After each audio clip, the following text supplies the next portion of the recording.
Hey YouTube, so I'm answering a question from a viewer, and I love it, by the way, when you guys ask questions or you leave suggestions for videos, because that helps me out. This was posted on my 2-year merch earnings plus Redbubble and Spreadshirt tip video that I did last week. This was from Hushwares, and Hushware says, "This was very helpful, Lisa. I wish you can shine light on the BSR stuff in the next video. I get confused with that." I get quite a few questions over at Passive Shirt Profits via the email about the BSR because it does sort of confuse people. BSR stands for best seller rank, and it's a metric that Amazon uses across their platform, not just merch by Amazon, but with all products sold on Amazon. And it's a metric that shows you how well a particular product is selling. Now, I use it for merch by Amazon to get an idea for different niches that I can sell in. So what I did is I pulled up a shirt that's doing really well. It's a Santa dabbing shirt. Here we go with the dabbing. You know, the dabbing craze, sometimes I feel like it's like overdone, overkill, but it's done well. It's kind of dying down a bit, but let me tell you guys, I got my money's worth out of this dabbing craze. I started doing dabbing shirts like early 2017, and I taught myself how to draw a dabbing figure in Illustrator, and I reused that sucker over and over and over again, and I applied it to different niches, and I got my money's worth out of the dabbing craze. Like I said, it's kind of dying down a bit, but as you can see from this BSR for this shirt, it's still working. Now, this shirt was created last October, which is always an advantage if you created the shirt when it was less saturated, like with my designs when I did mine. So as you can see, the BSR for this shirt is 58,918. So that typically means when you see it under 100,000, it typically means the shirt is selling more than once per day. Now, how much per day? It really varies. And that's the tricky part. The BSR, you might notice when you sell something, let's say your BSR is at 1 million and then you sell something and it drops all the way down to 200,000. But then a month later, you might notice you sell one thing, but it doesn't drop down as far. Why is that? Well, that's because this number is relative, right? It's relative to the other shirts in this category, which is clothing, shoes, and jewelry. So how far it drops really depends on how many shirts are selling. So you might notice that during Halloween, a busy season, that 5 sales might not impact your BSR as much. It might not drop as low, because the lower, the better, right?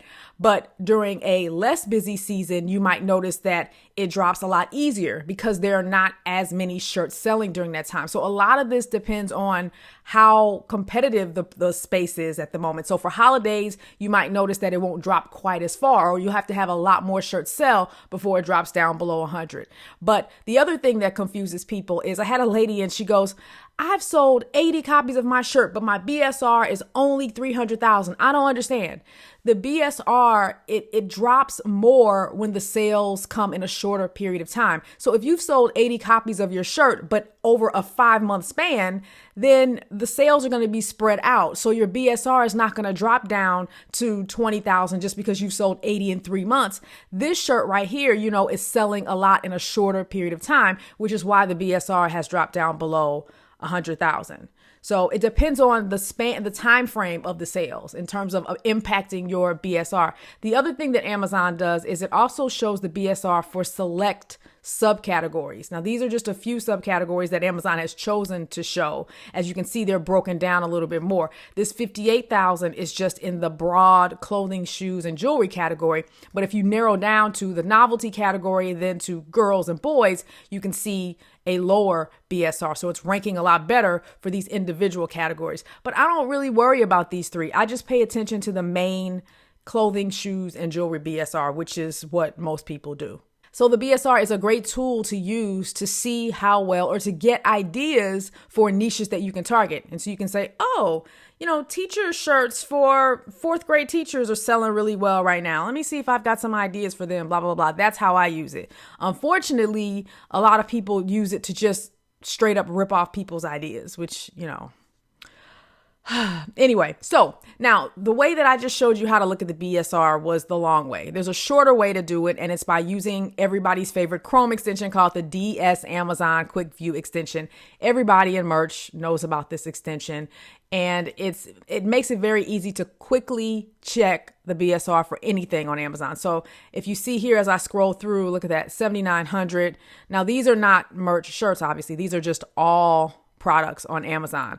However, if you want to just check the merch shirts, then you can go to merchresearch.com, click search t-shirts, and then now you're only looking at merch shirts. Now you might say, now what about Dr. Seuss? What about Disney? These are partners. These companies have partnerships with Amazon through merch. So that's why you're seeing those. So don't target Disney shirts, please, you guys. Don't lose your account. But as you can see, I'm only looking at merch shirts. And if you want to just see the recent sellers, you can come over here to the sort by box and click newest arrivals, and it'll show you the recent t-shirts that have been uploaded and just sold. Now, this one doesn't have a rank, but it probably has not been updated. The BSR might take a day or so before it's updated. But this is a nice view because you can see, oh, this shirt was just uploaded October 29, 2018, and it's already got a BSR, which means it's already sold. So if you're looking for some niches that you can target that you might not have thought of, this is a great way to do that. So that's the BSR, you guys. It's a great metric to check on, but be careful about obsessing over the number. I mean, I like to look at my own BSRs, especially if I have a shirt that's doing well. Like I had one recently that got down to like 17,000. And so that's pretty cool to see. But don't obsess if, oh, I sold 5 today and it was 80,000. But when I sold 5 of this shirt last month, it only dropped down to 100,000. A lot of it is relative. You have to remember that number is impacted by how many shirts are selling at that given time. So you're not always going to get the same number depending on how many you sell. So if you have any questions, let me know.